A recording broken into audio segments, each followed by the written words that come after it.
علیکم، میں امداد سمرو۔ فیلڈ مارشل عاصم منیر تحریک انصاف کا ٹارگٹ نہیں رہے، یا یوں کہہ لیجئے کہ ٹارگٹ نمبر 1 نہیں رہے۔ اس وقت تحریک انصاف کا ٹارگٹ نمبر 1 علی امین گنڈاپور بن چکے ہوئے ہیں۔ علی امین گنڈاپور کل لاہور آئے ہوئے تھے۔ لاہور وہ کس مشن پر آئے تھے، کون سا کارنامہ سر انجام دینے آئے تھے، اس کے متعلق بڑے بڑے انکشافات میں نے اس ویلاگ میں آپ کے سامنے کرنے ہیں، بڑی بڑی خبریں میرے پاس، اور ساتھ ساتھ یہ کہ گنڈاپور صاحب بظاہر تو عمران خان صاحب کی رہائی کی تحریک کے لیے نکلے ہوئے ہیں، لیکن انہوں نے تحریک کے آغاز پر ہی کہہ دیا ہے کہ جی 90 دن 3 مہینے تو اسٹیبلشمنٹ کو اجازت ہے، حکومت کو اجازت ہے عمران خان صاحب کو جیل میں رکھے، اور 3 مہینے کے بعد یعنی 90 دن کے بعد ہم دیکھیں گے کہ ہم نے کیا کرنا ہے۔ آپ اس ویڈیو کو اینڈ تک دیکھیے گا، میں نے اس میں کچھ تصاویر آپ کے سامنے رکھنی ہے، میں نے اس میں کچھ ویڈیوز آپ کے ساتھ شیئر کرنی ہے، اور ایک ویڈیو جو میں نے اپنے ویلاگ کے آخر میں آپ کو دکھانی ہے، وہ ویڈیو تو بھیانک چہرہ ہے علی امین گنڈاپور کی سیاست کا، اور اس میں ایک تصویر بھی میں نے آپ کو دکھانی ہے۔ ان ویڈیو اور تصویر کو ملا کر میں آپ کو بتاؤں گا کہ گنڈاپور صاحب جو سیاست کر رہے ہیں وہ کے پی کے عوام کے لیے اور بذات خود تحریک انصاف کے لیے کتنی خطرناک سیاست ہے۔ اور کل گنڈاپور صاحب کیا کرنے آئے تھے لاہور، جس ڈیرے پر گئے تھے اس ڈیرے پر کا نام جب سامنے آیا تو پھر تحریک انصاف والوں کے رونگٹے کھڑے ہو گئے، ان کے 14 طبق روشن ہو گئے کہ چل کیا رہا ہے، ہو کیا رہا ہے۔ عمران خان صاحب کی رہائی کی تحریک اس ڈیرے سے شروع کیوں ہو رہی ہے جس ڈیرے کے مالک نے 9 مئی کی مذمت کی تھی، لا تعلقی کا اظہار کیا تھا، اور جو بقول تحریک انصاف کے لوگوں کے اسٹیبلشمنٹ کے خاص ہیں، مرزا آفریدی صاحب۔ مجھے نہیں پتا مرزا آفریدی صاحب کا کردار پی ٹی آئی کے اندر کیا ہے، میں اس پر ڈسکس نہیں کرنا چاہتا کہ مرزا آفریدی کا بزنس کیا ہے۔ میں اس بات سے بھی مجھے کوئی فرق نہیں پڑتا کہ مرزا آفریدی نے کتنے پیسے دیے تحریک انصاف کو، عمران خان صاحب کے اوپر کتنا دھن لٹایا، مجھے کیونکہ جو باتیں ہو رہی ہیں وہ میں نہیں کر رہا، وہ بذات خود تحریک انصاف والے کر رہے ہیں۔ اب کل کا میں آپ کے سامنے سین رکھتا ہوں، اور اس میں ایک سوال ہوتا ہے علی امین گنڈاپور سے جس کا وہ جواب نہیں دے پاتے، جواب دینے کے بجائے سوال کرنے والے نوجوان صحافی سے وہ بدتمیزی شروع کر دیتے ہیں۔ تو ہوا یہ کہ جناب علی امین گنڈاپور صاحب نے اعلان یہ کیا کہ جی عمران خان کی رہائی کی ہم تحریک کے لیے لاہور جا کر حکمت عملی بنائیں گے۔ اس میں کوئی شک نہیں ہے کہ پاکستان کی ہر بڑی تحریک لاہور سے اٹھی ہے۔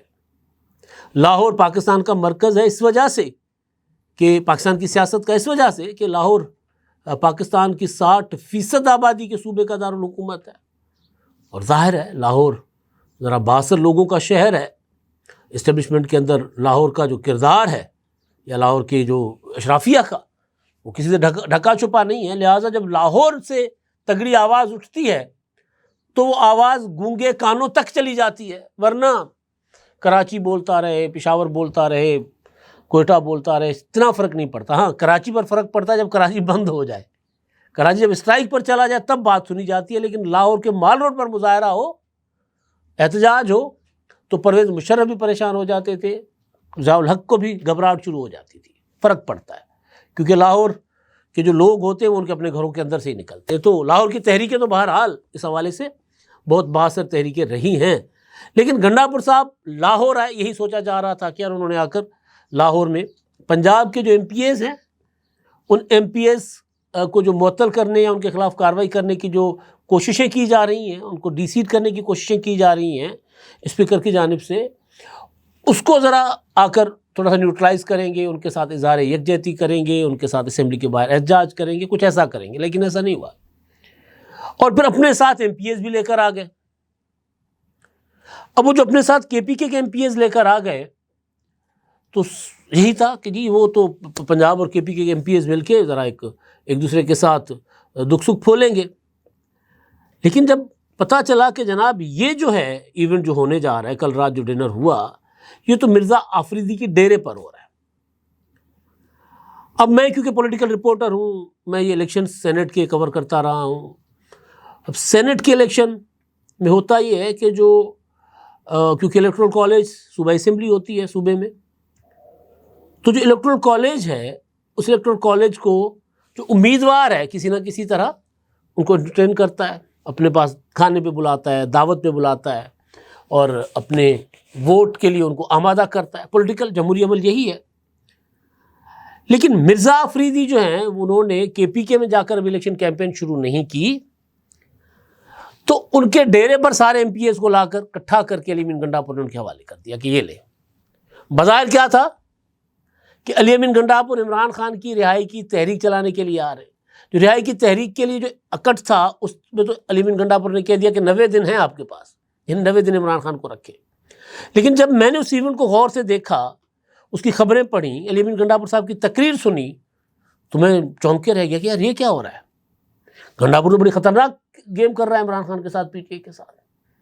کل ہی میں نے آپ کو اپنے ایک ویلاگ میں بتایا تھا کہ عمران ریاض خان صاحب جو عمران خان کا جھنڈا لے کر چلتے ہیں، اور پی ٹی آئی کے لوگ عمران خان کے بعد بہت زیادہ اس پر اعتبار کرتے ہیں، عمران ریاض خان صاحب پر، انہوں نے کہا کہ جی مرزا آفریدی نے عمران خان صاحب کی فیسوں کے نام پر 12 کروڑ روپے دیے شبلی فراز کو، اس وجہ سے اس کو ٹکٹ دیا جا رہا ہے۔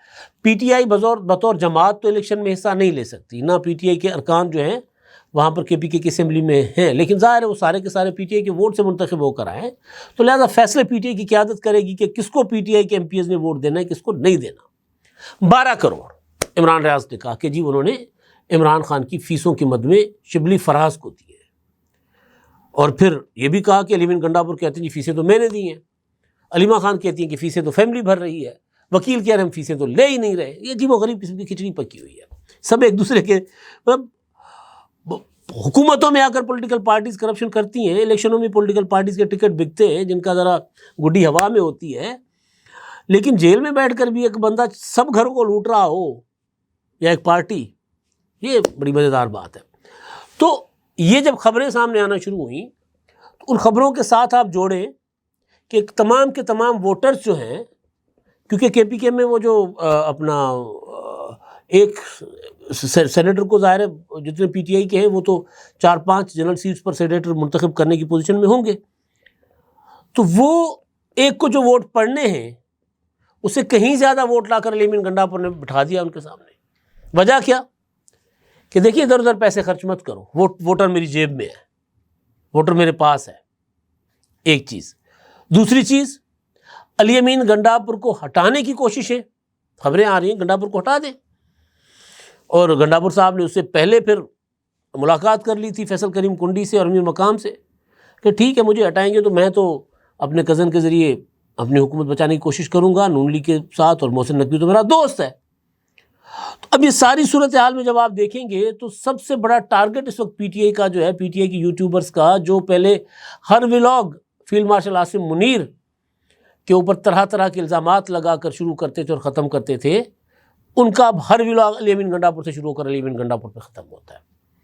ذرا یہ سوال سن لیں ایک نوجوان کا، وہ کیا پوچھ رہے ہیں گنڈاپور سے اور گنڈاپور کیا کہہ رہے ہیں۔ بڑی زبردست ویڈیو ہے، اور اس میں تو گنڈاپور جو ہے آپے سے باہر ہو رہے ہیں نا، مطلب صحافی کا کام ہے، ایک بندے کا، آپ کا پولیٹیکل ورکر اس کا کام ہے۔ اچھا میجورٹی جو ہمارے ینگ جرنلسٹ ہیں نا، وہ بہت زیادہ انفلوئنس ہوئے ہیں پی ٹی آئی کے نیریٹو سے یا ان کے پروپیگنڈا سے، تو وہ بھی علی امین گنڈاپور کو ایک ولن کے طور پر دیکھ رہے ہیں۔ اب ان کا پی ٹی آئی کا یا پی ٹی آئی کی سوچ اپروچ کے ساتھ جو اپنا ہم خیالی رکھنے والے لوگ ہیں نا، ان کی نظر میں علی امین گنڈاپور سب سے بڑے ولن ہو گئے، اور گنڈاپور صاحب جو کام کر رہے ہیں، جو تقریر انہوں نے کی ہے، اس پر بھی میں آتا ہوں۔ یہ ذرا سنیں، نوجوان کا ایک سوال ہے، کوئی حمزہ نامی نوجوان ہے۔ اے پی ہاؤس سے آپ لاہور پہنچ جاتے ہیں، ایک یہ چیز کہ کس طریقے سے، دوسرا یہ چیز نہیں آپ سے جاننا یہ چاہ رہا ہوں، دوسرا یہ چیز مرزا آفریدی صاحب کے ہاں ہی کیوں، جو مذمتی بیان جاری کر چکے ہیں 9 مئی کے حوالے سے، نہیں تو وہ دوبارہ سے ایکسیپٹنس ہے سر، دوبارہ سے ایکسیپٹنس ہے پھر سر۔ اب یہ آپ نے سن لیا جی کہ نوجوان سوال کر رہے ہیں کہ آپ ادھر ہی کیوں آئے ہیں، مرزا آفریدی کے گھر ہی کیوں آئے ہیں۔ مرزا آفریدی تو وہ ہیں جنہوں نے 9 مئی کی مذمت کی تھی۔ تو علی امین گنڈاپور بجائے اس نوجوان کے سوال کا جواب دینے کے، وہ اس کو جو ہماری زبان میں ہوتا ہے نا، پھر میں تیرے گھر آ جا، مطلب کسی بندے کو گالی دینا کہ پھر تو تگڑے بن جاؤ، پھر ہمت کرو میں تیرے گھر آ جاتا ہوں۔ تو یہ کوئی رویہ، یہ جواب ہی نہیں ہے۔ عالیہ حمزہ خبروں کے مطابق جو پی ٹی آئی کو آرگنائز کر رہی ہیں پنجاب میں، تحریک کو آرگنائز کر رہی ہیں، جو گاؤں شہر شہر جا رہی ہیں، ان کو نہیں بلایا گیا، مرزا آفریدی کو بلایا گیا۔ عالیہ حمزہ کے متعلق جب کہا جا رہا ہے، سوال پوچھا جاتا ہے کہ جی ان کو کیوں نہیں بلایا گیا، تو کہا گیا کہ جی وہ تو پارٹی کے جو پارلیمنٹیرینز تھے ان کا ایونٹ تھا، تو سلمان اکرم راجہ صاحب بھی بیٹھے ہوئے تھے وہاں پر۔ تو یہ عجیب و غریب قسم کی نا کھچڑی پکی ہوئی ہے. بنیادی طور پر جو مجھے ایک پولیٹیکل سائنس کے ایک طالب علم کی حیثیت میں مجھے لگ رہا ہے کہ گنڈاپور صاحب جو ہیں وہ مرزا آفریدی کے ووٹر لے کر آئے تھے کہ جی آپ چن لیں.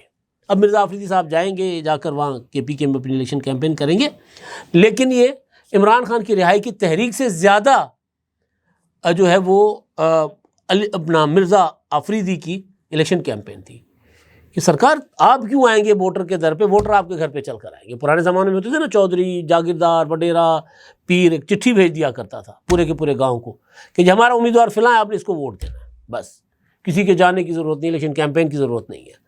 تو علی امین گنڈاپور نے وہ روایت شاید واپس وہ لے کر آئے ہیں کہ جی چلو چلو چلو سب کو لے کر آ گئے کہ جی ووٹر آ گئے آپ کے دروازے پر. اچھا ایک اور صحافی سوال کر رہے ہیں علی امین گنڈاپور سے، تو وہ ذرا آپ سن لیجئے. سوال نوجوان کر رہا ہے اور گنڈاپور صاحب اس سوال کا سامنا کرنے کو تیار نہیں ہے، جو کہ ظاہر ہے تھوڑی سی صحافتی نام سے یہ نوجوان تھوڑا سا آگے بھی بڑھ رہا ہے. لیکن بہرحال ایسے صاحب مطلب ہمارے مطیع اللہ جان صاحب یہ کرتے رہے، اعزاز سید صاحب یہ کرتے رہے، تو ایسا ہوتا بھی رہتا ہے. سوال سن لیں. سر کیا کہتے ہیں اس مرتبہ اگر آپ کارکنوں کو دوبارہ چھوڑ کے واپس چلے جائیں گے؟ خدا حافظ. کیا اس مرتبہ آپ کارکنوں کو چھوڑ کے واپس نہیں جائیں گے؟ بھائی میری بات سنو ایک منٹ، میں ایک منٹ میں اس کا جواب دے دوں. سب سے آخری بندہ ڈی چوک میں بشرا بیوی کے ساتھ میں تھا. میں نے خان صاحب کی بیوی کو نہیں چھوڑا، مجھے فخر ہے اس بات. کارکن تو تھے نا وہاں پہ سر، کارکن تو موجود تھے نا، کارکن تو تھے نا سر. آپ کو لگتا ہے کہ آپ نے غلط کیا؟ آپ نے غلط نہیں کیا، آپ نے کارکنوں کو وہاں پہ اکیلا چھوڑ کے آپ نے ٹھیک کیا. او بھائی میں نے چھوڑا ہی نہیں ہے، سب سے آخر تک میں کھڑا رہا ہوں. پھر آپ اسمبلی میں کیسے پہنچ گئے؟ آپ نے میں اسے پہنچا. یار تم کیا سوال کر رہے ہو، کس سے کہنے پہ کر رہے ہو؟ عوام اعتماد کرے گی. میرے پہ عوام کا شکر ہے، اعتماد ہے اور رہے گا. آپ جس کے کہنے پہ سوال کر رہے ہو نا، کہنے پہ نہیں کر رہے، آپ فکس میچ نہیں کھیلتے، آپ کھیلتے ہو. آپ فکس میچ. لو جی اب سوال تو جائز ہے کہ جی آپ آئے اپنا 21 ستمبر کو لاہور آئے، جلسہ میں نہیں پہنچے. آپ اس کے بعد 28 ستمبر کو راول پنڈی میں احتجاج تھا، آپ وہاں آئے، راول پنڈی نہیں پہنچے، برہان چلے گئے، برہان سے واپس چلے گئے. 4 اکتوبر کو کال تھی، 5 اکتوبر کو آپ اسلام آباد پہنچے، ڈی چوک سے پہلے ہی آپ فرار ہو گئے، اور پھر 12 ضلع لتاڑ کر آپ کوئی 30-35 گھنٹوں کے بعد آپ پہنچے کے پی کے دارالحکومت پشاور. پھر 26 نومبر کو آپ پہنچے اور ڈی چوک سے بہت پہلے آپ بشرا بی بی کو بھی گاڑی میں زبردستی بٹھا کر آپ واپس چلے گئے. سوال تو جائز ہے، لیکن جواب کیا ہے کہ تم وہاں تھے. بھئی صحافی وہاں تھا، آیا نہیں تھا تو آپ کدھر تھے؟ اب یہ جتنے سوالات ہیں یہ سب علی امین گنڈاپور کے گرد اس لیے گھوم رہے ہیں کہ گنڈاپور کے اوپر ڈے 1 سے، اور میرے پاس تو انفارمیشن تھی پہلے دن کہ علی امین گنڈاپور صاحب جو ہے وہ کہیں اور سے منتخب ہو کر آئے ہیں، یعنی انتخاب کسی اور کا تھا اور منتخب کسی اور نے کیا. تو وہ علی امین گنڈاپور صاحب کسی اور کے ساتھ مل کر گیم کر رہے تھے عمران خان کے خلاف. اب وہ پی ٹی آئی کو بھی پتہ چل گیا ہے، عمران خان کو بھی شاید پتہ چل گیا ہے، اس لیے جتنے بھی پی ٹی آئی کے ہم خیال ہیں وہ علی امین گنڈاپور کو ٹارگٹ کر رہے ہیں. لیکن سوال کا جواب علی امین گنڈاپور صاحب کیا دے رہے ہیں جی کہ اپنا تم تھے وہاں پر، تمہیں سوال فیڈ کیا گیا. بھئی سوال فیڈ کیا گیا نہیں کیا گیا، سوال کا جواب دے دو. تو وہ میرا خیال ہے پہلے بھی یہ جو میرے پاس ویڈیو ہے اس سے پہلے بھی صحافی یہ صاحب جو ہے نا کہیں ٹکرائے ہوں گے، تو جیسے ہی وہ صحافی دوبارہ مائک لے کر آتے تو کہتے پھر آ گیا. تو وہ پہلے سوال کا جواب نہیں دے رہا، صحافی بار بار سوال کر رہے ہیں، تو پھر وہ جواب دینے پر مجبور ہو کر غصہ کر جاتے ہیں علی امین گنڈاپور. غصے کا بہت ہی بس وہ ہے علی امین گنڈاپور صاحب، مطلب سخت، بہت اچانک بلڈ پریشر ہائی ہو جاتا ہے گنڈاپور صاحب کا. اچھا یہ تو ہو گئے نا پی ٹی آئی کی انٹرنل پالیٹکس، اور گنڈاپور ولن بن رہے ہیں. اس کی وجہ یہ ہے کہ ان کی جو کل کی تقریر تھی، عمران خان صاحب نے کہا کہ جی 5 اگست ڈیڈ لائن ہے، تحریک اپنے نقطہ عروج پر ہوگی. اب تحریک کا نقطہ عروج پتہ ہے کیا ہوتا ہے؟ جب تحریک کو کچھ حاصل ہو جائے، جب آپ جس کے خلاف تحریک چلا رہے ہیں حکومت ہے، اسٹیبلشمنٹ ہے، جو مجبور ہو کر آپ کے سامنے ہاتھ جوڑ لے کے یار مذاکرات کر لیں، یہ ہوتا ہے نقطہ عروج. تو جب نقطہ عروج پر عمران خان نے کہا کہ 5 اگست کو تحریک ہو، علی امین گنڈاپور نے کہا میں آپ کو 90 دن دیتا ہوں، 5 اگست تک تو ہم تحریک کو آگے بڑھائیں گے اور اس کے بعد ہم حساب کتاب لگائیں گے کس نے کیا کیا، کون نکلا تحریک کے لیے کون نہیں نکلا، اس کے بعد ہم اپنا اگلی حکمت عملی بنائیں گے. 90 دن آپ عمران خان کو قید میں رکھ لیں، تحریک ڈیفیوز ہو گئی نا. یعنی 5 اگست تک تحریک کو پیک میں لے جا کر اور حکومت کو، اسٹیبلشمنٹ کو عمران خان کی رہائی پر مذاکرات کے لیے مجبور کرنے کی جو حکمت عملی تھی وہ تو بڑھ گئی. گنڈاپور نے ایسا اس کو پٹخا کہ وہ پریشان ہے پی ٹی آئی والے کہ یہ کیا ہو گیا. کیونکہ لاہور آنے کا مقصد تو گنڈاپور صاحب کا یہ تھا ہی نہیں کہ تحریک کیسے چلنی ہے. اب وہ اب تک شاید اعلان ہو چکا ہو جب میں ولاگ کر رہا ہوں یا جب آپ میرا ولاگ سنیں گے، لیکن آج توقع تھی کہ اعلان ہوگا. ایک اور اب اصل جو بڑی کہانی ہے نا میری نظر میں، بھیانک کہانی، وہ میں نے آپ کو بتانی ہے. ایک ملاقات ہوتی ہے گنڈاپور صاحب کی افغان سفیر کے ساتھ، اور اس کے بعد ایک جو خبر جاری کی جاتی ہے، یہ میں آپ کو ذرا دکھا دوں. دی خراسان ڈائری یہ خبر جاری کرتا ہے، تصویر بھی ہے اس میں. گنڈاپور صاحب بیٹھے ہیں اور افغان سفیر بیٹھے ہیں اور وہاں پر بیرسٹر سیف صاحب بیٹھے ہیں. اس میں کہا جاتا ہے کہ جی خیبر پختونخوا چیف منسٹر علی امین گنڈاپور جو ہے اس نے اعلان کیا کہ وہ کابل میں کینسر ہسپتال تعمیر کریں گے، اور یہ میٹنگ جو ہے ان کی افغان ایمبیسڈر اسلام آباد میں ان کے ساتھ جو ہوئی ہے، اس میں، پشاور نہیں اسلام آباد، اس میں یہ اعلان کیا گیا. یہ تصویر آپ دیکھ لیں، یہ ٹویٹ آپ دیکھ لیں. اب جناب یہ ویڈیو آپ دیکھ لیں. کب سے یہاں پہ؟ ہمیں تقریباً ادھر 22 دن ہو گئے. 22 دن ہو گئے. اچھا، تو وہاں پر کے پی کے میں نہیں تھا کوئی اسپتال ایسا؟ نہیں، کے پی کے میں ایسی کوئی سہولت موجود نہیں تھی. کہاں سے کے پی کے میں کہاں سے ہو آپ؟ ڈیرہ اسماعیل خان سے. اچھا، ڈیرہ اسماعیل خان سے. علی امین گنڈاپور کے اپنے حلقے سے. جی جی بالکل. وزیر اعلیٰ علی امین گنڈاپور کے اپنے حلقے سے ہیں، اور وہاں پر یہ کہہ رہے ہیں کے پی کے پورے صوبے میں کوئی ہسپتال نہیں جہاں پر ان بچے کا علاج ہوتا. وہ یہاں ہیں. یہاں آپ کو کوئی دقت، کوئی پریشانی؟ نہیں سر، بہت ہی اچھا سٹاف ہے. ڈاکٹر صاحبان بہت کوآپریٹ کر رہے ہیں، بہت ہی فرینڈلی ہیں. شناختی کارڈ تو نہیں دیکھا کہ آپ سندھ سے نہیں ہو تو آپ چلے جاؤ؟ نہیں نہیں سر، ایسا کچھ نہیں. اچھا، آپ راضی ہو یہاں پہ؟ جی جی بہت. یہ کیا لگتے ہیں آپ کے بھائی ہیں میرے. پرائیویٹ گئے تھے تو کیا کہہ رہے ہیں، کوئی پرائیویٹ ہو رہا تھا؟ سر پرائیویٹ ہو رہا تھا، لیکن اس کا جو خرچہ تھا وہ بہت زیادہ. کتنا بول رہے تھے؟ تقریباً 70 سے 80 لاکھ. 70 سے 80 لاکھ. یہاں یہ پیسے تو نہیں مانگتے آپ؟ نہیں سر، فری آف کاسٹ ہے. یہ ویڈیو میں نے کل، یہ میرا ٹریول لاگ چلا ہے، اور یہ ہے گمبٹ کا جو Pir Abdul Qadir Jilani institute of medical sciences, عرف عام میں گمز کہا جاتا ہے اس کو، یہ اس کی ویڈیو ہے. میں وہاں گیا تھا، میں نے وہاں دیکھا کہ اپنا افغانستان سے بچے اور لوگ مریض علاج کروانے آئے ہوئے تھے. بون میرو ٹرانسپلانٹ افغانستان کے ایک نوجوان کا ہوا. ڈیرہ اسماعیل خان کے ایک بچے کا بون میرو ٹرانسپلانٹ ہوا، 70 لاکھ روپے اس پر خرچہ آتا ہے. وہ اس کا میں نے انٹرویو کیا. بلوچستان سے لوگ تھے، پنجاب سے لوگ تھے، دل کے آپریشن، بائی پاسز. رحیم یار خان کے تھے، وہ تو صاحب کہہ رہے تھے کہ جی میں دبئی میں رہتے تھے، ان کے بھائی جو مریض تھے انہوں نے کہا کہ جی میں نے تو ایسا ہاسپٹل میں دنیا پھرا ہوں، میں نے کہیں نہیں دیکھا. اور جنرلی وہ آپ میرا ولاگ دیکھ لیں، یہ لنک آپ کے ساتھ میں یہ شیئر کر رہا ہوں. جنرلی میں نے نہیں دیکھا اتنا بڑا سیٹ اپ اور اتنا بڑا سسٹم کہ وہ جہاں پر دل، اپنا گردے اور پھیپھڑے، آنکھوں کا، مطلب کوئی ایسا علاج نہیں، کینسر، بون میرو. تو علی امین گنڈاپور صاحب وہاں بیٹھے ہیں، وہ یہ کہہ رہے ہیں کہ جی میں کابل میں اسپتال بناؤں گا، تو ڈیرہ اسماعیل خان کا بچہ گمبٹ میں آ کے 70 لاکھ کا علاج مفت میں کروا کے جاتا ہے. اب یہ شعبدہ بازی ہے جو علی امین گنڈاپور صاحب کر رہے ہیں. کابل کے ساتھ بھی کر رہے ہیں، عمران خان کے ساتھ تو ڈے ون سے کر رہے تھے، کے پی کے عوام کے ساتھ روزانہ کر رہے ہیں، تحریک انصاف کے لوگوں کے تو ہر لمحے جذبات مجروح کر رہے ہیں. تو یہ تو ظاہر ہے گنڈاپور کے ساتھ، پی ٹی آئی کے ساتھ ہونا ہے، کیونکہ عمران خان صاحب کو پسند ہی ایسے لوگ آتے ہیں جو صرف باتیں کریں اور عمل نہ ہو. تو یہ ہے صورتحال. کے پی میں جائیں، آپ کو کوئی ہسپتال نہیں ملے گا جہاں لوگ علاج کروا سکیں. لوگ روزگار کروانے سندھ جاتے ہیں، روزگار کے لیے سندھ آتے ہیں، علاج کروانے سندھ جاتے ہیں، پنجاب جاتے ہیں. کے پی کے میں تو کچھ ہے ہی نہیں. اور یہ صاحب جو ہے وہ کابل میں ہسپتال بنا رہے ہیں. اب تک کے لیے اتنا ہی. اللہ حافظ.